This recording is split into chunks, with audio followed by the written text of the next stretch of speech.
Hello everyone. मेरा नाम अभिजीत वर्मा है और मारूला क्लासेस के प्लेटफॉर्म पर आप कभी ना कभी मुझसे मिले होंगे। तो आज हम लोग साथ में हैं ऑपरेटिंग सिस्टम पढ़ने के लिए।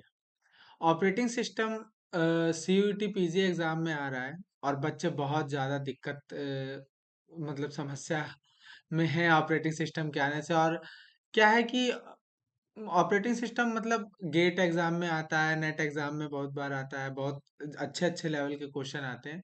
लेकिन सीयूईटी एग्जाम में ऑपरेटिंग सिस्टम पहली बार आ रहा है। तो हम लोग को बहुत सारे नोट्स ना मिल पाने के कारण, बहुत सारा मटेरियल सीयूईटी से रिलेटेड ना मिल पाने के कारण बहुत बच्चे बहुत मतलब दिक्कत में हैं और बहुत मतलब परेशान हैं। इसलिए मारूला क्लासेस ने ये इनिशिएटिव लिया है कि पूरी ओएस ऑपरेटिंग सिस्टम आपको सीयूईटी के लेवल पर बताया जाए। तो मैं अभिजीत वर्मा हूँ और मैं अभी तेजपुर यूनिवर्सिटी से अपना एमसीए कर रहा हूँ।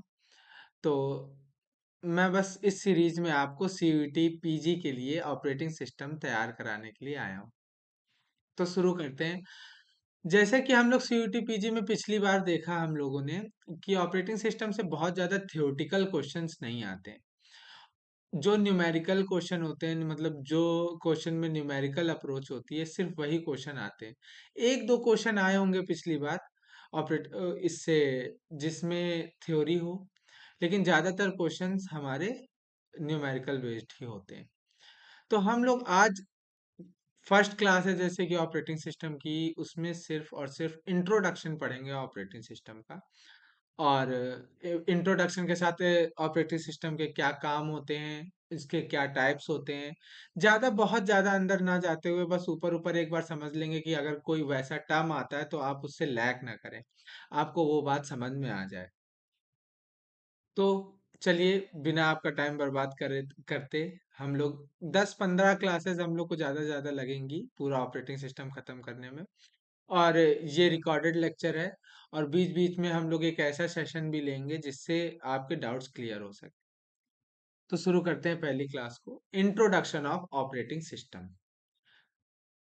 तो इंट्रोडक्शन ऑफ ऑपरेटिंग सिस्टम, सबसे पहले हम लोग ये समझते हैं ऑपरेटिंग सिस्टम क्या होता है, ऑपरेटिंग सिस्टम का काम क्या होता है, ऑपरेटिंग सिस्टम कहाँ होता है, किसे कहते हैं। सबसे पहली बात है, तो देखिए, जैसे सिस्टम है, कंप्यूटर है, हमारा पीसी है, जैसे ये आपको ये लिखा हुआ दिख रहा है, ये पूरी स्क्रीन जो भी दिख रहा है वो सब ऑपरेटिंग सिस्टम। मतलब ये डिस्प्ले है, डिस्प्ले कुछ काम कर रही है। हम लोग डिस्प्ले से तो डायरेक्ट बोल नहीं सकते ना कि हमें ये पीपीटी शो करो। तो हमारे बिहाफ पर सिस्टम से और हार्डवेयर से जो काम कराता है वही ऑपरेटिंग सिस्टम है। जैसे कि हम लोग को, भाई, हम लोग ने एक पीपीटी वाले आइकन पर क्लिक किया होगा और मतलब पीपीटी वाले आइकन पर क्लिक किया होगा तो वो जो आइकन दिख रहा है, वो आइकन दिखाना भी काम किसका है, ऑपरेटिंग सिस्टम का। और कभी कभी क्या होता है, हम लोग कमांड्स देके, जैसे हम लोग मान लीजिए कि कमांड लाइन इंटरफेस की बात है, जैसे आप लोग नहीं जानते होंगे, कुछ लोग उसके बारे में। तो कमांड लाइन इंटरफेस में हम लोग कमांड दे के कभी कभी कोई काम कराते हैं, जैसे पीपीटी खोल लेना या कोई फाइल खोल लेना। तो ये जो छोटे छोटे काम, जितने भी आप काम सिस्टम पर कराते हैं, वो किसी भी हार्डवेयर के थ्रू हो रहा होता है या उसको सीपीयू से काम कराना है आपको, तो आप डायरेक्टली उससे बात ना करके ऑपरेटिंग सिस्टम के थ्रू अपनी बात किसी हार्डवेयर तक, किसी सीपीयू तक पहुंचाते हैं। तो ऐसे तो अभी हम लोग आगे पढ़ेंगे, बहुत सारे वर्क होते हैं ऑपरेटिंग सिस्टम के। ये बता पाना, किसी एक लाइन में डिफाइन कर पाना बहुत मुश्किल है कि ऑपरेटिंग सिस्टम का काम एक्चुअली क्या होता है। तो सबसे बड़ा काम जो है ऑपरेटिंग सिस्टम का, वो यही है कि एक मशीन को यूजर किस तरह यूज कर पाए, इसके बीच में मतलब इंटरमीडिएटर का काम करता है ऑपरेटिंग सिस्टम।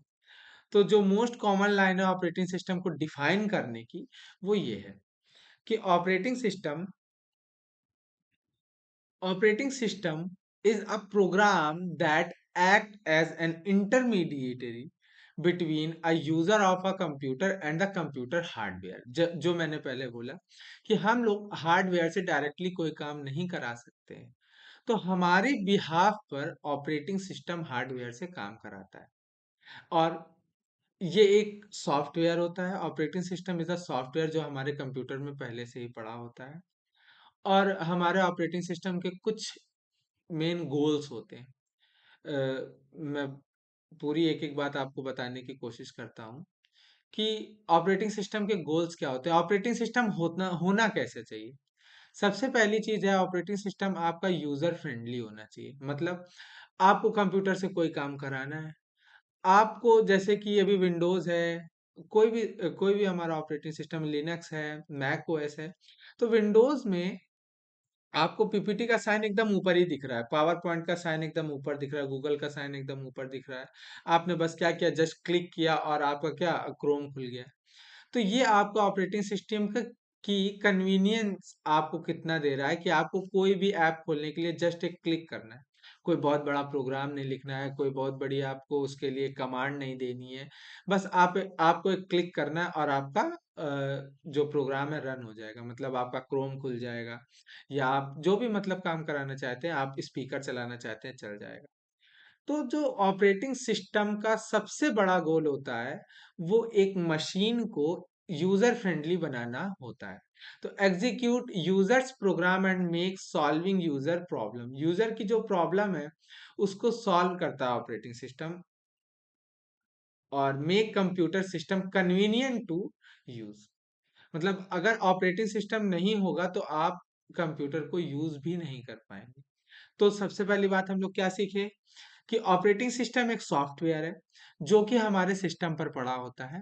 और ऑपरेटिंग सिस्टम हमारे बिहाफ पर कंप्यूटर के हार्डवेयर से काम कराता है हमारे बिहाफ पे। तो आगे चलते हैं इसी क्रम में। तो what is the computer system components. Computer system के क्या अंग हैं, क्या कंपोनेंट हैं, इनके बारे में समझते हैं। तो हार्डवेयर, तो जैसे provide basic computing provides base, यहाँ पर हम लोग hardware provide basic computing resources.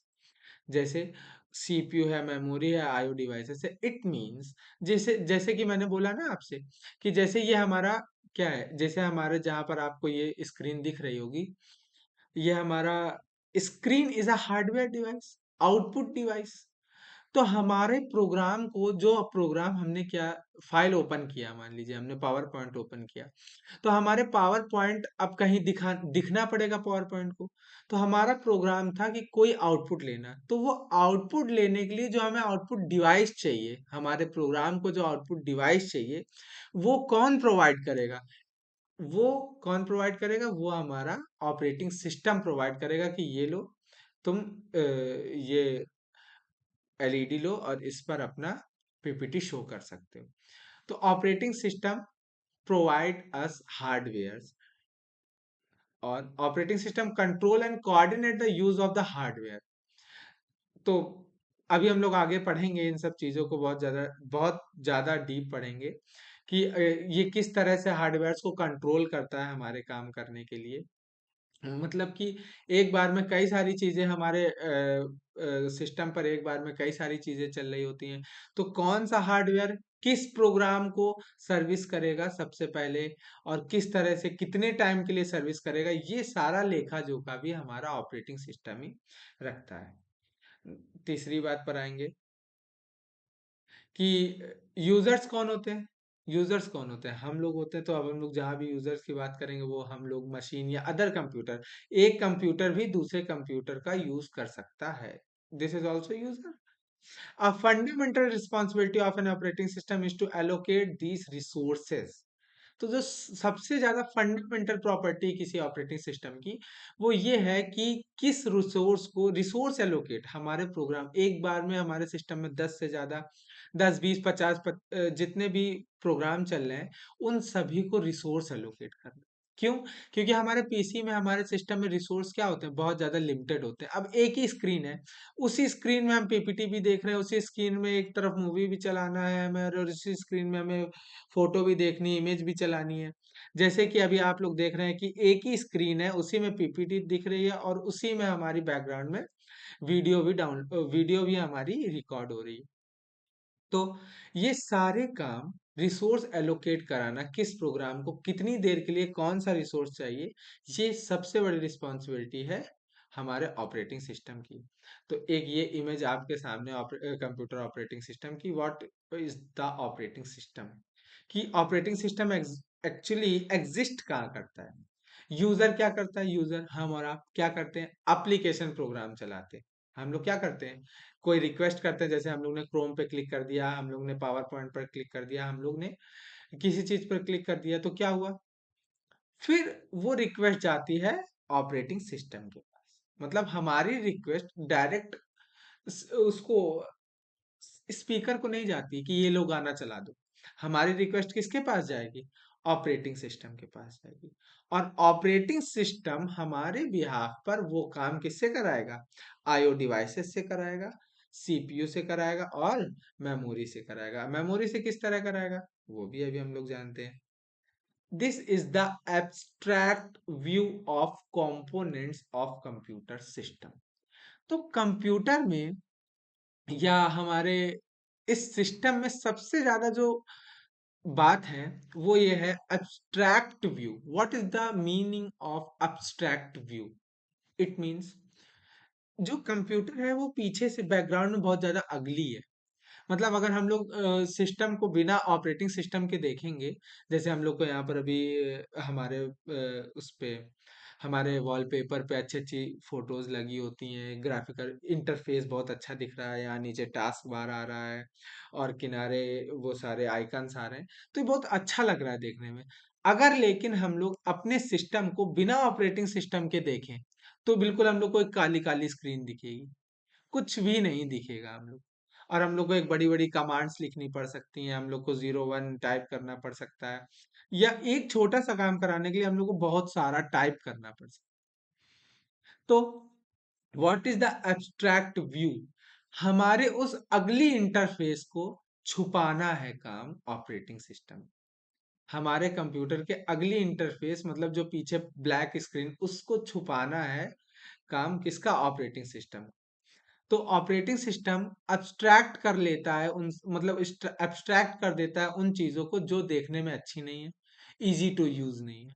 और वो क्या करता है मतलब कि आप समझ ही सकते हैं कि ऑपरेटिंग सिस्टम अब किस तरह काम करता है हमारे सिस्टम पर। तो अब आगे चलते हैं। देखिए जैसा कि हमने बताया अभी पहले आपको कि देखिए this is the beautiful interface given by the operating system to अस।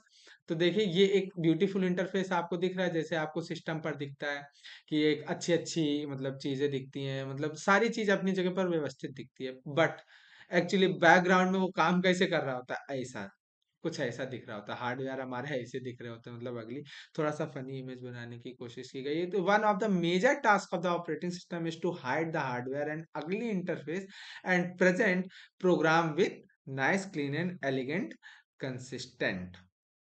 आगे चलते हैं। A resource manager, a resource manager, जैसे कि पहले बोला हमने कि हमारे कंप्यूटर में हमारे सिस्टम में जितने भी रिसोर्स होते हैं बहुत ही लिमिटेड अमाउंट, चाहे वो हमारा सीपीयू हो, चाहे वो हमारा स्पीकर हो, चाहे वो हमारी डिस्प्ले हो। एक ही डिस्प्ले में आपने देखा होगा आप एक बार में कई सारी चीजें देख रहे हैं, या बैकग्राउंड में कुछ और चल रहा है और फ्रंट में कुछ और चल रहा है, आपने बहुत बार देखा होगा। लेकिन आपने कभी ये सोचा है कि ये कौन है जो मैनेज कर रहा है इसे, कि कब हमारी मतलब कब हमारी क्या कहते हैं वीडियो रिकॉर्ड होनी चाहिए, कब हमारी पीपीटी शो होनी चाहिए, है। ये भी तो एक बात सोचने वाली है कि हमारे बैकग्राउंड में कौन काम कर रहा है जो एक ही डिस्प्ले से 10 काम ले रहा है, एक ही सीपीयू से 10 काम ले रहा है। हम देख रहे हैं कि वही सीपीयू है, बेचारा वही वीडियो डाउनलोड, वही वीडियो क्या कहते हैं रिकॉर्ड कर रहा है, और वही ऑपरेटिंग सिस्टम, वही हमारा सीपीयू है जो हमारी पीपीटी भी खोला हुआ है। ये जो पेन हम लोग चला रहे हैं वही वही सीपीयू के कारण ये पेन भी हमें चलता हुआ दिख रहा है। दिस और ये जितना सारा वर्क है, ये सारा क्या है, operating system. This operating system is a good resource manager. तो the primary task of an operating system is to keep track of which program are using which resource. मतलब ऐसा नहीं है ऑपरेटिंग सिस्टम किसी को भी कोई भी रिसोर्स, किसी भी प्रोग्राम को कोई रिसोर्स दे दिया बस, और मतलब कुछ मतलब ही नहीं किया कि वो अब प्रोग्राम रन हो रहा है कि नहीं हो रहा है। वो क्या करता है, keep track of which program are using which resource. इसका मतलब वो देखता रहता है कि कौन सा प्रोग्राम, मतलब उसके पास सारा लेखा जोखा होता है कि कौन सा प्रोग्राम किस समय पर किस रिसोर्स को यूज कर रहा है, to grant resource request to account of uses. मतलब किसी प्रोग्राम के किसी प्रोग्राम को रिसोर्स की कितनी ज्यादा जरूरत है, इस पर भी डिपेंड करती हैं बातें। To grant the resource request and to mediate conflicting request from different program and users. अच्छा, एक ही जैसे हम लोग 4-5 प्रोग्राम एक साथ चला लेते हैं, तो हमारा क्या होता है कि 4-5 प्रोग्राम एक साथ चल गए। 4-5 प्रोग्राम में सभी, मान लीजिए एक ही टाइम पर सभी लोग एक ही हार्डवेयर की, मतलब सभी एक ही हार्डवेयर है जिसकी मांग कर रहे हो। जैसा हमारा वीडियो रिकॉर्ड भी हो रही है, हमारे पीडीएफ भी दिख रही है, और हमारी मूवी भी चल रही है। तो सारे के सारे क्या प्रोग्राम एक ही बार में किसको मांग रहे हैं? एलईडी को मांग रहे हैं। मतलब एक एग्जांपल ले रहे हैं, एलईडी को मांग रहे हैं। लेकिन एट दैट टाइम, उस समय पर ऑपरेटिंग सिस्टम एलईडी किस प्रोग्राम को प्रोवाइड करेगा, ये भी एक बड़ा टास्क है। मान लीजिए हमने मूवी खोल रखी है, तो मूवी वाले प्रोग्राम को दे रहा है। हमने मान लीजिए वीडियो रिकॉर्डर खोल रखा है, तो वीडियो वाले को दे रहा है। तो इन सब चीजों को समझा जाएगा। आगे हम लोग देखेंगे कि किस तरह से ऑपरेटिंग सिस्टम मैनेज करता है इन चीजों को। तो operating system is a good resource management system है दैट इंक्लूड मल्टीप्लेक्सिंग। मतलब मैंने बोला ना, शेयरिंग, किस तरह से वो शेयर करेगा एक रिसोर्स को दूसरे प्रोग्राम से। Resources in two different ways, in time and in space. तो टाइम के रिस्पेक्ट में भी वो मल्टीप्लेक्स करेगा, और स्पेस के रिस्पेक्ट में भी मल्टीप्लेक्स करेगा। टाइम के रिस्पेक्ट में कैसे, डिफरेंट प्रोग्राम और user take turn to use.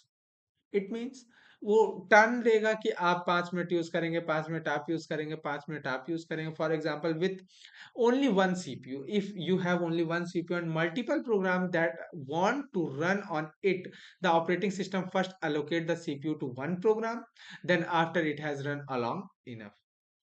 मतलब पहले एक प्रोग्राम को देगा, मतलब वो टाइम बांध दिया है हर प्रोग्राम का कि थोड़ी देर तुम यूज करो, थोड़ी देर तुम यूज करो, थोड़ी देर तुम यूज करो। लेकिन ये टाइम किस तरह से उसने दिया है, किस तरह से उसने समझा है कि किस प्रोग्राम को कितनी देर सीपीयू चाहिए, वो भी हम लोग आगे समझेंगे। Determine how the resources time multiplexed, who goes next, and for how long is the task of the operating system। मैंने बताया ना, जिस बात पर हमें, हम लोग कैसे ही पता करेंगे कि किस प्रोग्राम को सीपीयू की कितनी ज्यादा जरूरत है। ये काम भी हमारा कौन करता है? ऑपरेटिंग सिस्टम करता है। And what is the space multiplexing? Time multiplexing तो आपको आई होगी कि किस टाइम पर कितना टाइम, कितना सीपीयू टाइम एक प्रोग्राम को चाहिए। दिस इज टाइम मल्टीप्लेक्सिंग, मतलब टाइम शेयर कर देगा वो सीपीयू का सारे प्रोग्रामों के बीच। And what is the space multiplexing? Instead of the customer taking turn, each one gets part of the resource. For example, main memory is normally divided up among several running programs, so each one can be resident at the same time। वही बात है, each program get time with the resources and each program get space on the resources। और जैसे कि हम लोग को पता है कि जब हमारा प्रोग्राम रन होता है, तो प्रोग्राम हमारा हार्ड डिस्क से या सेकेंड हार्ड डिस्क से उठ के कहाँ आता है? मेन मेमोरी में। मेन मेमोरी में आता है। तो अ, ये थोड़ी सी टेक्निकल बात हो जाएगी, या थोड़ी सी ज्यादा समझने वाली बात हो जाएगी, अभी हम लोग समझेंगे आगे। कि जैसे मेन मेमोरी में लोड होता है हमारा हर प्रोग्राम, हमारे पास 10 प्रोग्राम है लोड करने के लिए। भाई हमारे पास तो बैकग्राउंड में बहुत सारे प्रोग्राम चल रहे होते हैं, ऑपरेटिंग सिस्टम भी अपना काम कर रहा होता है, मतलब हमारा बहुत सारे, इधर एमएक्स प्लेयर भी काम कर रहा है, उधर हमारा क्रोम भी काम कर रहा है, बहुत सारे प्रोग्राम से काम कर रहे हैं, हम लोग गेम भी खेल रहे हैं। तो ये सारे के सारे प्रोग्राम मेन मेमोरी में कैसे लोड होंगे, कौन से प्रोग्राम को कितना मेन मेमोरी दिया जाएगा, ये काम भी कौन करेगा? ऑपरेटिंग सिस्टम करेगा। इस ये काम भी सबसे ज़्यादा मतलब बहुत ज़्यादा हेक्टिक काम है ये कि किसी मान लीजिए कि गेम हम लोग पबजी खेल रहे हैं, पबजी को ज़्यादा मेमोरी स्पेस चाहिए, मेन मेमोरी स्पेस, जबकि सिर्फ ये पीपीटी दिखाने वाले प्रोग्राम को बहुत कम मेमोरी स्पेस चाहिए। अब ऑपरेटिंग सिस्टम एबल होना चाहिए ना, इस चीज़ को समझने लायक होना चाहिए ना कि किस प्रोग्राम को कितना ज़्यादा वो चाहिए, मेमोरी टाइम चाहिए, मेमोरी चाहिए, मेन मेमोरी चाहिए। तो ये काम कौन करता है? एक ऑपरेटिंग सिस्टम करता है, स्पेस मल्टीप्लेक्सिंग इसको नाम बोलते हैं। तो अब सबसे ज्यादा इंपॉर्टेंट पार्ट पर आने वाले हैं हम लोग ऑपरेटिंग सिस्टम के, the operate components of operating systems. मतलब ऑपरेटिंग सिस्टम के क्या क्या काम होते हैं। जैसे मैंने बोला आपसे एक लाइन में ऑपरेटिंग सिस्टम को अभी मैंने डिफाइन किया क्या, the operating system is mediator between a user and computer hardware. But ऐसा नहीं है भाई। कंप्यूटर के एक ऑपरेटिंग सिस्टम के बहुत सारे काम होते हैं। अभी हम लोग ने पढ़ा क्या, भाई वो मेमोरी भी एलोकेट कर रहा है हर प्रोग्राम को, भाई वो रिसोर्स भी एलोकेट कर रहा है हर प्रोग्राम को, वो ये लेखा जोखा भी रख रहा है कि कौन सा प्रोग्राम कौन सा रिसोर्स कितने समय के लिए यूज करेगा, वो आपके अगली इंटरफेस को छुपा भी रहा है। देखा ना तुमने कितने सारे काम है ऑपरेटिंग सिस्टम के। तो वैसे ही कुछ काम अभी हम लोग देखने जा रहे हैं, द कंपोनेंट्स देखने जा रहे हैं कि ऑपरेटिंग सिस्टम के मेन क्या कंपोनेंट्स हैं। तो first component of operating system is process management. What is a process? A program in execution is called the process. मतलब को जैसे कि हमारा भाई मान लो कि एक एग्जांपल ले लेते हैं, हमारा पबजी गेम है, कोई गेम है, जब वो यूज में नहीं है तो वो हमारी सेकेंडरी स्टोरेज में पड़ा हुआ है, कहीं पर एक किनारे पड़ा हुआ है। लेकिन जब हम लोग उसको यूज करने लगे जब हम लोग उसको यूज करने लगे तो वो प्रोग्राम से क्या बन जाता है, उसका नाम हो जाता है प्रोसेस इन एग्जीक्यूशन। वो इस समय एग्जीक्यूशन में, तो जब वो एग्जीक्यूशन में है तो उसको मेन मेमोरी टाइम भी चाहिए, उसको मेमोरी स्पेस भी चाहिए, उसको सीपीयू टाइम भी चाहिए, उसको आईओ डिवाइस भी चाहिए। तो this is called the process. तो प्रोसेस को मैनेज करना, अभी हम लोग मतलब ये सारे एक बड़े बड़े टॉपिक हैं। प्रोसेस मैनेजमेंट इज मतलब 50% टाइम हम लोग का प्रोसेस मैनेजमेंट में ही जाएगा, 50% टाइम हमारा ऑपरेटिंग सिस्टम में किसको जाएगा, ऑपरेटिंग सिस्टम में प्रोसेस मैनेजमेंट को जाएगा। तो ऑपरेटिंग सिस्टम में मेन काम यही है कि हम लोग ये समझेंगे कि हमारा ऑपरेटिंग सिस्टम प्रोसेसेस को, जो कई सारे प्रोसेस हो रहे हैं कंप्यूटर में हमारे, कैसे मैनेज करेगा। जैसे अभी हम लोग बात करते हैं, भाई हमारे पास एक ही सीपीयू है, मान लिया हमारे पास एक ही सीपीयू है। अभी तो हम लोग के पास ऑक्टा कोर, क्वाड कोर, बहुत सारे सीपीयू होते हैं, प्रोसेसर्स होते हैं, लेकिन मान लिया कि हमारे पास एक ही सीपीयू है, 10 प्रोसेस है रन हो रहे हैं। अब मान लीजिए कि हम लोगों ने एक प्रोग्राम हमने रन किया, एक प्रोसेस है जिसमें अब उसको एक इनपुट की जरूरत है, इनपुट की ज़रूरत है, लेकिन यूज़र नहीं है इनपुट देने के लिए। तो क्या सीपीयू क्या बोलेगा कि हम रुके हुए हैं, जब तक इनपुट नहीं आएगा हम इसी प्रोसेस को उसके बाद रन करेंगे। ये तो सही एफिशिएंट वे नहीं है, एफिशिएंट यूज़ नहीं है सीपीयू का। तो क्या होगा, सीपीयू उस समय दूसरा काम करने लगेगा। जब यूज़र आएगा, इनपुट देगा, तब वो प्रोसेस जो छोड़ा हुआ था उसको सीपीयू क्या करेगा, आगे बढ़ा देगा। This is called process management. क्या प्रोसेस मैनेजमेंट, हमने एक प्रोसेस को इनपुट लेने के लिए छोड़ दिया और दूसरे प्रोसेस को काम में ले लिया। ठीक है, और मान लो वो प्रोसेस भी क्या हो, बीच में रुक जाए, वो बोलने लगे कि हमें कोई आईओ आईओ ऑपरेशन करना है, तो क्या करेगा ऑपरेटिंग सिस्टम, दूसरे प्रोसेस को ले लेगा और उस पर काम करने लगेगा। नहीं तो तीसरे प्रोसेस को ले लेगा, सीपीयू उसको काम करने लगेगा। This way is called the process management. This is the main work. Main work क्या, सारे ही मेन वर्क हैं ऑपरेटिंग सिस्टम के। तो लेकिन सबसे ज्यादा क्वेश्चंस हमारे इसी टॉपिक से आने वाले हैं, प्रोसेस मैनेजमेंट से। और हम लोग बहुत अच्छे से पढ़ेंगे प्रोसेस मैनेजमेंट को आगे। बस अभी मैं एक आपको ओवरव्यू दे रहा हूँ कि हम लोग आगे क्या क्या पढ़ने वाले हैं। Then first is process management, second is main memory management, मैंने सारी चीजें बता चुका हूँ। What is main memory management, हमारा ऑपरेटिंग सिस्टम को बहुत सारे क्या प्रोग्राम मेन मेमोरी में एक साथ लोड कराने होते हैं, लेकिन मेन मेमोरी तो बहुत छोटी होती है। तो हम लोग क्या करेंगे, किस प्रोसेस को कितना मेन मेमोरी देना है और कब देना है, किस तरह से देना है, ये सारा मैनेजमेंट ओएस का है। तो वो कैसे होता है, ये एक पूरा मैकेनिज्म है, पूरा एक रूल्स है, सेट ऑफ रूल्स है, नियम है। उन सबको हम लोग किस में पढ़ेंगे, मेन मेमोरी मैनेजमेंट में। उसके बाद हमने आईओ डिवाइस मैनेजमेंट भी समझा कि क्या होगा, फाइल मैनेजमेंट भी, ऐसे मतलब बहुत सारे, सेकेंडरी मैनेजमेंट भी, नेटवर्किंग भी, प्रोटेक्शन सिस्टम भी, कमांड इंटरप्रेटर सिस्टम भी, ये मतलब कई सारी चीजें हैं। लेकिन मेन हमारा जो फोकस रहेगा तीन चीजों पर रहेगा, process management, main memory management and IO device manage, IO system management. उसके बाद थोड़ा सा सेकेंडरी मैनेजमेंट में भी जाएंगे आगे। तो ये थोड़ा थोड़ा मैंने लिख के रखा है, process is the program in execution, बात जो बोली मैंने अभी। What is the process, process is the program in execution. A process needs certain resources including CPU time, memory, files and IO device to accomplish its। तो वो सब बातें तो हो चुकी हैं, आगे चलते हैं। मेन मेमोरी मैनेजमेंट मैंने वो दो दो चार चार लाइनें लिख के रखी हैं, अगर आप चाहें तो इसको पढ़ सकते हैं। बाकी हम लोग सारी चीजें जब एक साथ पढ़नी है तो अभी इन पर ज्यादा टाइम नहीं वेस्ट करते हैं। तो एक ये बहुत छोटी सी इमेज है, इस पर समझते हैं कि what is a operating system.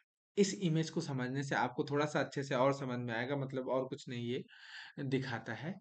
तो देखें, user and other system programs, ये क्या है, सबसे ऊपर की लेयर क्या आपको दिखा रही है कि user and other system program.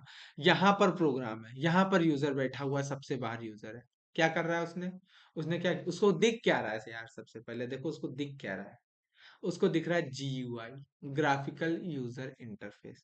ये जो हमें छोटे छोटे आइकन्स दिख रहे हैं, हमारा सिस्टम सुंदर साफ सा दिख रहा है, और हमें मतलब बहुत सारे मतलब बहुत सारे ऐप्स दिख रहे हैं हमें, हमारी पीपीटी दिख रही है, this is graphical user interface. And the second interface is command line interface. मतलब ये क्या है, जो एकदम सामने विजुअल होता है वो ये है, यूजर इंटरफेस है। These are three, there are three types of user interface. First is GUI, graphical user interface, जो अभी हम लोग को, जो नॉर्मली हम लोग को ऑपरेटिंग सिस्टम्स में दिखता है। नंबर दो, command line interface. Command line interface कैसा होता है, वो जो ब्लैक लाइन आती है, ब्लैक स्क्रीन आती है, और उसमें हम लोग बड़े-बड़े से कमांड देते हैं एक छोटा-सा काम कराने के लिए। लेकिन उस कमांड को, मतलब कमांड्स को बहुत सारे कमांड्स को याद रखना थोड़ा मुश्किल होता है। इसलिए ग्राफिकल यूजर इंटरफेस ज़्यादा हम लोग यूज़ करते हैं, कमांड लाइन इंटरफेस। इंटरफेस तो मतलब समझ ही आ रहा होगा, जो चीज़ एकदम हम लोग को दिख रही है और जहाँ से हम लोग अपने प्रोग्राम्स को रन कराना शुरू करते हैं, उसी को हम लोग इंटरफेस बोल रहे हैं, यूजर इंटरफेस, जो यूजर को दिख रहा है। ठीक है। And what is user interface के जस्ट बाद आपको एक चीज दिखी, system calls. Very interesting topic is, system call is very interesting topic. अभी हम लोग सिस्टम कॉल्स के बारे में पढ़ेंगे। What is the system call. देखो भाई, जैसे ही हम लोग, भाई हम लोग ने क्या किया, हम लोग को तो क्रोम दिखा, और हम लोग ने क्रोम पर जाकर क्लिक क्लिक कर दिया। लेकिन क्लिक करने के बाद बैकएंड में क्या हो रहा है, क्या तुम्हें पता है, नहीं। कर्सर के ऊपर एक बस ऐसा गोला गोला गोला गोला दिखता रहता है, दिखता है ना। तो जैसे हम लोग एक पर्टिकुलर आइकन के ऊपर, जैसे हम लोग एक पर्टिकुलर आइकन के ऊपर क्या किया, पर्टिकुलर आइकन के ऊपर हम लोग ने जैसे ही क्लिक किया, तो क्लिक करते ही हमारे सिस्टम ने, एक ऑपरेटिंग सिस्टम ने एक कॉल लगाया, सिस्टम ने एक कॉल लगाया किसको, सिस्टम ने एक कॉल लगाया ऑपरेटिंग सिस्टम, ऑपरेटिंग सिस्टम को एक कॉल लगाया। क्या, कि भाई हमारा यूजर बोल रहा है कि आप इस आइकन को चालू कर दो, दिस इज कॉल। इसके बाद हमारे टच करने के बाद जो काम होता है बैकएंड में, वही है सिस्टम कॉल, वही है सिस्टम कॉल। कि हमारे, हम लोग ने जो बोला है कि ये काम भाई आगे होना है, ये काम होना है, ऑपरेटिंग सिस्टम से बोला ये काम होना है, this is called the system call. अभी हम लोग सिस्टम कॉल के आगे बात पढ़ेंगे। तो देखो भाई, तो दिस फिर एक सिस्टम कॉल होगी, सिस्टम कॉल होते ही आपका जो सिस्टम है वो यूजर मोड से हटके कहाँ पहुंच जाएगा, कर्नल मोड में। What is the kernel mode, अभी ये सब हम लोग धीरे धीरे पढ़ेंगे। तो सिस्टम कॉल होगी, सिस्टम कॉल के बाद प्रोग्राम एग्जीक्यूशन, ये सारी चीजें मतलब हमारा जो भी प्रोग्राम होगा, हमने क्रोम खोलने को बोला, this is also a program, तो वो प्रोग्राम चालू हो जाएगा, या फाइल हमने कुछ भी किया, this is, these are the works. ये सर्विसेज हैं ऑपरेटिंग सिस्टम की, और उसके बाद क्या है, हार्डवेयर है। तो हमने तो क्या बोला, हमने तो सिर्फ टच कर दिया, उसके बाद एक सिस्टम कॉल हुई, कॉल होने के बाद ऑपरेटिंग सिस्टम को पता चला कि हाँ भाई, हमारे यूजर जो हैं वो क्रोम को चालू करना चाहते हैं, या हमारे यूजर जो है वो इस गाने को प्ले करना चाहते हैं। तो तो हमारा जो ये ऑपरेटिंग सिस्टम है, ऑपरेटिंग सिस्टम किससे बात करेगा, फिर हार्डवेयर से। A view of operating system services, तो ऑपरेटिंग सिस्टम हार्डवेयर से बात करके गाना प्ले करते हैं। नेक्स्ट बात देखते हैं, N operating system provide an, और देखो भाई, ये तो हो गए ऑपरेटिंग सिस्टम के कंपोनेंट्स जो अभी हम लोग ने पढ़े। क्या कंपोनेंट्स हो गए, एक प्रोग्राम को कैसे रन कराना है, मेमोरी कैसे देनी है, ये सारे तो काम हो गए ऑपरेटिंग सिस्टम के।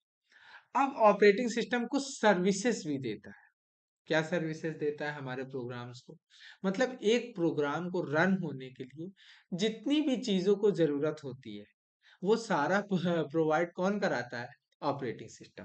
अरे हमने बोला ना कि चीजें तो सारी हैं, जैसे कि भाई हमारे पास क्या एग्जांपल ले सकते हैं, मतलब एक मैनेजमेंट होना चाहिए ना, एक हमारे पास मैनेजर होना चाहिए ना। चीजें तो बहुत सारी होती है, जैसे हम लोग लाइब्रेरी में हैं, लाइब्रेरी में 100 किताबें रखी हुई हैं, हम लोग गए, क्या कोई भी किताब उठा के ले लिया और घर ले आए, पढ़ा खूब, ऐसा तो नहीं होता है। वहाँ एक लाइब्रेरियन होता है, लाइब्रेरियन से हम लोग को बुक इशू करानी होती है, उस वो अपना रजिस्टर में नाम चढ़ाता है, नाम चढ़ाने के बाद पूरी बातें लिखता है कि ये इस डिपार्टमेंट से हैं, तो ये दिस इज अ सिस्टम ना। 100 किताबें रखी हैं, सारा आपके पास अवेलेबल है डाटा, लेकिन आप ले जाकर कुछ भी कर थोड़ी सकते हैं, आपको एंट्री करानी पड़ेगी, है ना। तो वैसे operating system provides an environment for the execution of program. हमारे पास चीजें तो बहुत सारी हैं, किताबें तो बहुत सारी हैं, लेकिन कब किस किताब को लेना है, या हमें मतलब अपना नाम भी लिखाना है वहां पर, और मतलब सारी चीजें हैं। तो ऐसे ऑपरेटिंग सिस्टम हम लोग को क्या करता है, रिसोर्सेज हमारे प्रोग्राम को एग्जीक्यूशन करने के लिए, प्रोग्राम एग्जीक्यूट करने के लिए रिसोर्स प्रोवाइड करता है। सारे रिसोर्स पड़े हैं, लेकिन कोई भी अपनी मर्जी से कोई भी प्रोग्राम क्या रिसोर्स नहीं ले सकता है, उसको किससे बोलना पड़ेगा, ऑपरेटिंग सिस्टम से। और ऑपरेटिंग सिस्टम उसको सारी चीजें प्रोवाइड करेगा। क्यों ऑपरेटिंग सिस्टम क्यों बीच में आया, जिससे एक मैनेज्ड वे में सारे काम हो सके। As a librarian, it makes certain services available to program, it makes certain services available to program and to the user of the program, and the specific services provided of course differ from one operating system to another। हाँ ठीक है, ये बात तो एकदम ठीक है कि जो ऑपरेटिंग सिस्टम, मान लीजिए एक ऑपरेटिंग सिस्टम अलग सर्विसेज प्रोवाइड करता है, एक ऑपरेटिंग सिस्टम अलग सर्विसेज प्रोवाइड करता है, जैसे लिनक्स है, वो कुछ अलग तरह से काम करता होगा, या अलग सर्विसेज होंगी उसकी, वो ज्यादा अच्छा हो सकता है विंडोज से, वो कम अच्छा हो सकता है विंडोज से। तो ये सारी बातें हैं। तो आगे देखते हैं। तो इससे क्या पता चला कि ऑपरेटिंग सिस्टम क्या, the specific services provided of course differ from one operating system to another operating system. Next is program execution, operating system services हैं ये। द प्रोग्राम एग्जीक्यूशन, अभी हम लोग ने बात की, system capability to load a program into memory, run the program and terminate the program either normally or abnormally. मतलब मैंने बोला ना, एक प्रोग्राम को टर्मिनेट भी कर सकते हैं ना हम लोग। मान लीजिए कि हम कोई गेम खेल रहे हैं, गेम खेलते खेलते सिस्टम में एक हमारे क्या आ गया, अपडेट आ गया, वो अपडेट बहुत ज्यादा जरूरी है सिस्टम के लिए, नहीं तो सिस्टम बेकार हो जाएगा। तो ऑपरेटिंग सिस्टम क्या करेगा, आपके जो वो जो गेम रन हो रहा था उस समय, उस गेम को टर्मिनेट कर देगा, और सबसे पहले किसको सर्विस करेगा, उस अपडेट को सर्विस करेगा। तो वही बात लिखी हुई है, system capability to load program and terminate the program either normally or abnormally. अभी हम लोग आगे प्रोग्राम मैनेजमेंट, प्रोसेस मैनेजमेंट में पढ़ेंगे सारी चीजें, and IO operation since user program, ये सारी चीजें हम लोग पढ़ चुके हैं कि किस तरह से आईओ डिवाइस को मैनेज करना है। यहाँ पर बस इतना है।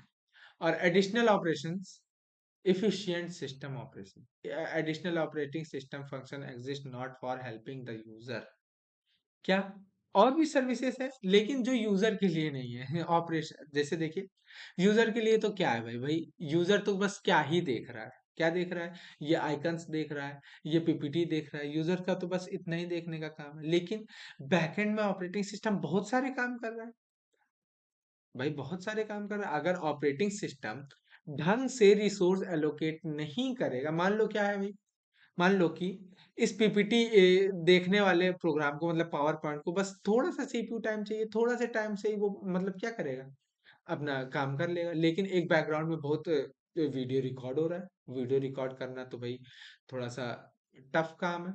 तो वीडियो रिकॉर्ड होने वाले जो सिस्टम है उसको क्या है, ज्यादा टाइम चाहिए, सीपीयू टाइम चाहिए।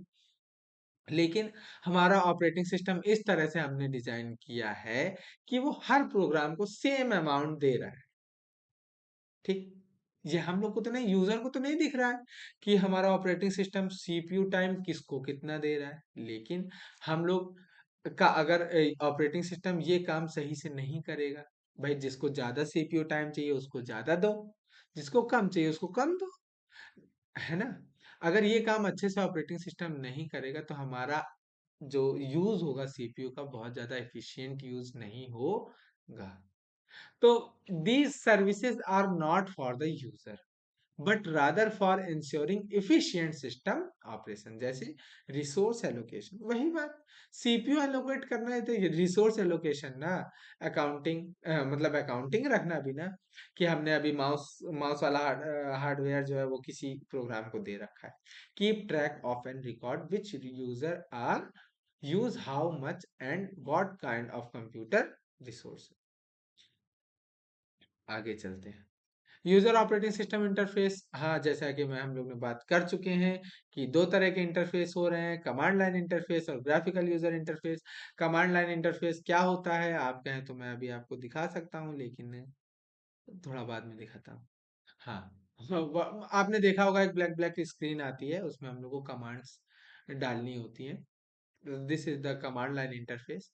और ये जो हमारा दिखाई देता है, ये जो हम लोग को सामने दिख रहा है, ये जो छोटे छोटे आइकन दिख रहे हैं, छोटे छोटे आइकन दिख रहे हैं, ये अभिजीत, अभिजीत वाला, ये सब जितने भी, this is the graphical user interface, हम लोग को क्या सामने से दिख रहा है चीज। और अगर बात की जाए कि कमांड लाइन इंटरफेस की, तो कमांड लाइन इंटरफेस आपको ये दिखाते हैं हम, ये ऊपर ही है, ये है कमांड लाइन इंटरफेस। देखिए, ये भी हमारा ऑपरेटिंग सिस्टम ही, यहाँ पर भी हम लोग बड़े बड़े कमांड एंटर करेंगे और क्या होगा, वहां से फाइल खोल सकते हैं, कोई ऐप खोल सकते हैं, हम लोग यहाँ से भी काम कर सकते हैं। तो अब आगे बढ़ते हैं। तो these are two types of user interface, command line interface and graphical user interface. And what is the system call, and what is the system calls.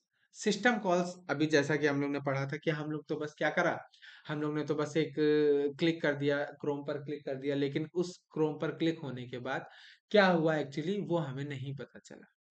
ठीक, तो हमारा क्या होगा, क्रोम पर क्लिक करने के बाद हमारा सिस्टम ऑपरेटिंग सिस्टम को कॉल करेगा। क्या कॉल करेगा, कि भाई यूजर कह रहा है कि ये गाना प्ले कर दो। तो उस समय हमारा जो कंप्यूटर है, हमारा ऑपरेटिंग सिस्टम, हमारा जो कंप्यूटर, हमारा पीसी है, यूजर मोड से हटके कहाँ चला गया, एक कर्नल मोड पे चला गया। What is the kernel, kernel is the core of operating system, मतलब जो मेन कंपोनेंट ऑपरेटिंग सिस्टम का, आप बस उसको कर्नल बोल सकते हैं। अब कर्नल क्या करेगा, हार्डवेयर से जाकर बोलेगा कि हाँ भाई, कर्नल मतलब ऑपरेटिंग सिस्टम, ऑपरेटिंग सिस्टम क्या करेगा, जाकर हार्डवेयर से बोलेगा, स्पीकर से बोलेगा कि हाँ भाई ये गाना प्ले कर दो। This is the system call, मतलब यूजर एक कॉल कर रहा है सिस्टम को कि हमारा ये काम करो। देखो भाई, system call provide the interface between a running program and the operating system. मतलब एक running program and the operating system, मतलब एक हमने तो गाना वाला आइकन प्ले कर दिया, अब ये प्रोग्राम क्या हो गया, रनिंग में हो गया। अब वो प्रोग्राम में कॉल करेगा ना, भाई ओ भाई ओएस, हमें क्या करो, हमें स्पीकर दे दो, हमें गाना बजाना है। This is called the system called by the program. Program ने कॉल किया ओएस को कि भाई हमें क्या चाहिए, हमें स्पीकर चाहिए, generally available as assembly language instruction. मतलब ये जो सिस्टम कॉल्स होती हैं वो असेंबली लैंग्वेज में लिखी लिखी हुई होती हैं। उस बात पर ज्यादा बात नहीं करेंगे। और मतलब छोटे छोटे कमांड्स होते हैं, इनको आप सिस्टम कॉल्स को क्या कमांड्स की तरह भी बोल सकते हैं, जैसे ओपन कमांड है, बहुत सारे कमांड है। वो अंदर की बात है, मतलब हम लोग तो बस ऊपर से देखते हैं, अंदर वो कमांड्स चल रही होती हैं बैकग्राउंड में। तो system call provide a means of for user और application program to call upon the services of the operating system. मैंने बोला ना, ऑपरेटिंग सिस्टम की सर्विस को वेटर की तरह है, वेटर की तरह बुला रहे हैं, दिस इज सिस्टम कॉल। मतलब वहां तो, अरे खाना तो बहुत सारा है ना रेस्टोरेंट में, खाना तो बहुत सारा है, जब तक तुम एक बुलाओगे नहीं, भाई मेरी बात सुनना जरा, ये खाना ले आओ यार जरा, ये रोटी ले आओ, ये सब्जी ले आओ, this is the system call. मतलब एक प्रोग्राम जब एग्जीक्यूशन में आ जाता है और उसको किसी चीजों की जरूरत होती है, तो वो क्या एक कॉल करता है किसको, सिस्टम को, ऑपरेटिंग सिस्टम को, कि हमारा काम कर दो। This is called the system call. अभी आप एक बार रीड करेंगे तो आपको और ज्यादा अच्छे से समझ में आ जाएगा। There are some types of system calls, मतलब अलग अलग तरह के सिस्टम कॉल्स हो सकती हैं, जैसे process control system call, file manipulation, device manipulation, information maintenance. हमने ये सारे इसलिए यहाँ पर लिख दिए हैं, जिससे अगर आपको पढ़ने का मन हो तो आप पढ़ सकते हैं आगे जाके। वैसे हम लोग इस पर ज्यादा बात नहीं करेंगे, बस हम लोग को ये समझना था कि व्हाट इज द सिस्टम। आगे देखते हैं। इस इमेज से आपको थोड़ा सा और अच्छे से समझ में आएगा। जैसे open is a system call, मैंने बोला ना एक छोटी सी कमांड होती है, open is a system call. Example, how the operating system handle a user application invoke the open system call. देखो भाई, ये यूजर एप्लीकेशन है, हमारी एप्लीकेशन है, हमारा गाना बजाने की एप्लीकेशन है, हमारी फाइल को ओपन करने की एप्लीकेशन है। तो हमने क्या किया, एप्लीकेशन चलाई, फाइल ओपन करने के लिए बोला, तो एक क्या हुई, एक सिस्टम कॉल हुई जिसका नाम था ओपन। और उसने क्या किया, सिस्टम कॉल इंटरफेस। और यहां तक, जब तक कॉल हुई थी तब तक हम लोग कहाँ पर थे, हमारा सिस्टम कहाँ पर था, यूजर मोड पे था। मतलब अभी तक कौन काम कर रहा था, यूजर काम कर रहा था। और जैसे ही सिस्टम कॉल होती है, उसके बाद यूजर कहाँ पहुंच गया, यूजर पहुंच गया कर्नल मोड। इसका मतलब अब आपने कॉल लगा दी है, आपने वेटर से बोल दिया कि भाई दो रोटी और एक हाफ दाल लाना। लेकिन अब वहां अंदर गई, दाल बन रही, रोटी बन रही, अब आपको क्या काम करना है, क्या कुछ जाके, अब आप क्या करें, इंतजार करें। जब तक अंदर कर्नल काम कर रहा है, इट मीन सेफ काम कर रहा है, आपको क्या करना है, बाहर इंतजार करना है। आपने कॉल लगा दी, इट मीन्स यूजर एप्लीकेशन क्या करेगा, कॉल लगाएगा, सिस्टम कॉल। तब तक आपका सिस्टम कहाँ पर रहेगा, यूजर मोड पे रहेगा। और जैसे ही आपने कॉल लगा दी, आपका सिस्टम कहाँ पहुंच गया, कर्नल मोड पे पहुंच गया, और अब वो अपने हिसाब से काम करेगा और देन आपको फिर आउटपुट देगा। अच्छा, सिस्टम कॉल समझ में आया, आगे चलते हैं। तो यहाँ पर सिस्टम कॉल की बात खत्म हुई, कंपोनेंट ऑफ ऑपरेटिंग सिस्टम खत्म हुए, सर्विसेज ऑफ ऑपरेटिंग सिस्टम खत्म हुआ। तो चार चीजें हम लोग ने पढ़ी। अब हम लोग पढ़ने जा रहे हैं टाइप्स ऑफ ऑपरेटिंग सिस्टम। तो देखो, यहाँ पर बहुत सारे टाइप हैं, मैंने लिख रखे हैं टाइप, सारे टाइप के ऑपरेटिंग सिस्टम लिख रखे हैं। जैसे ऑपरेटिंग सिस्टम क्लासिफिकेशन है, बैच ऑपरेटिंग सिस्टम है, टाइम शेयरिंग ऑपरेटिंग सिस्टम है, डेस्कटॉप सिस्टम है, पैरेलल सिस्टम है, डिस्ट्रीब्यूटेड सिस्टम है, क्लस्टर्ड सिस्टम है, रियल टाइम सिस्टम है। लेकिन जो मुझको ऑपरेटिंग सिस्टम इंपॉर्टेंट लगे, जहां से क्वेश्चन आ सकता है, क्योंकि हम लोग के पास इतना ज्यादा टाइम नहीं है, या हम लोग कोई मास्टर्स के स्टूडेंट नहीं है कि हम लोग को बहुत ज्यादा ये सारा हर एक के बारे में बहुत ज्यादा पढ़ना है, और हम लोग को लंबे लंबे पैराग्राफ लिखने हैं इनके बारे में। बस एक ओवरव्यू मैंने देने के लिए आपको यहाँ पर लिख रखा है। अगर आपको मन हो, किसी को बहुत ज्यादा इंटरेस्ट जाग जाए, तो वो जाकर पढ़ सकता है ये सब चीजें। लेकिन हम लोग जो ज्यादा हमें जो इम्पोर्टेंट लगे, वो मैंने आगे पढ़ रखे। तो देखिए, what is the batch operating system. तो what is the batch operating system, batch operating system क्या होता है कि reduce the setup time by batching similar jobs. ये इस तरह का ऑपरेटिंग सिस्टम है जो क्या करता है, सिमिलर जॉब जो होती है हमारे पास, देखो 10 तरह की जॉब है। जॉब क्यों बोला हमने? प्रोग्राम प्रोसेस को बोला, प्रोग्राम इन एग्जीक्यूशन। भाई हमारे पास 10 तरह के काम है ना?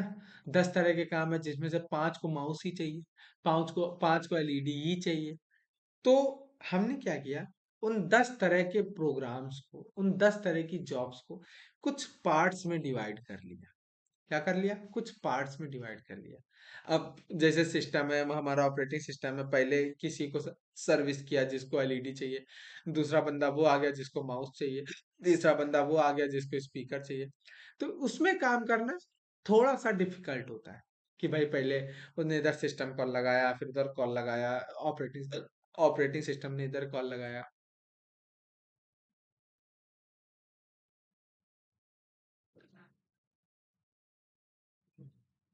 सॉरी। तो बैच ऑपरेटिंग सिस्टम में क्या होता है कि हमारा ऑपरेटिंग सिस्टम सिमिलर टाइप की जॉब्स को एक बंच में बना लेता है, बंच बना लेता है, बैच बना लेता है। देखो, जैसे कि यहाँ पर हम लोग को दिख रहा है कि जॉब नंबर 1, जॉब नंबर 2 सारे गए, जॉब्स हैं ये हमारे पास, और सारे जॉब किसके पास गए? ऑपरेटिंग सिस्टम के पास गए। ऑपरेटिंग सिस्टम ने क्या किया, सिमिलर टाइप की जॉब्स को बैच में कन्वर्ट कर दिया। और पहले एक पूरे बैच को सर्विस किया, फिर दूसरे पूरे बैच को सर्विस किया, फिर तीसरे पूरे बैच को सर्विस किया। इससे क्या हुआ? इससे सिर्फ ये हुआ कि हमारा ऑपरेटिंग सिस्टम थोड़ा और ज्यादा हमारा जो सिस्टम है, हमारा जो सीपीयू है, थोड़ा और ज्यादा क्या हो गया, इफिशियंट हो गया। There is an operating operator which take similar job having the same requirement and group them into the batches. आप पढ़ सकते हैं इसको।